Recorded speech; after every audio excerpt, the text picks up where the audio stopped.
Meeting হয়েছে battalion পর্যায়ে, প্রথম হয়েছে কোম্পানি কমান্ডার পর্যায়ে তারা তো অস্বীকার করেছে। পরে ব্যাটালিয়ন কমান্ডার পর্যায়ে মিটিং করার পরে ওনারা স্বীকার করেছে যে রাতেরবেলা এই পুশিংটা করেছে। বিএসএফ প্রত্যেক 28 জনকে পুশিং করার চেষ্টা করেছে আমাদের এই এলাকায়।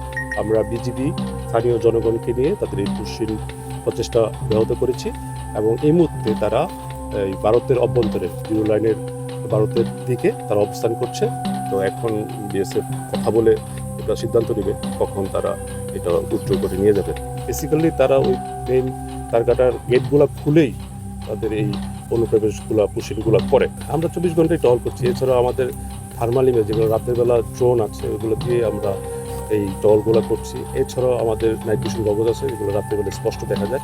ওরা বলেছে ওরা বাংলাদেশি, বাট ওরা বাংলাদেশি বললেই এটা সলিউশন হয়ে যাবে না। বাংলাদেশি তাদেরকে প্রপার চ্যানেলে কূটনৈতিক মাধ্যমে এটা প্রমাণ করতে হবে, ভেরিফিকেশন করতে হবে। দেন তাদেরকে আমাদের যে প্রচলিত পদ্ধতি আছে আইসিপির মাধ্যমে তাদেরকে হ্যান্ড ওভার করবে, তখনই আমরা তাদেরকে বৈধভাবে গ্রহণ করতে পারবো।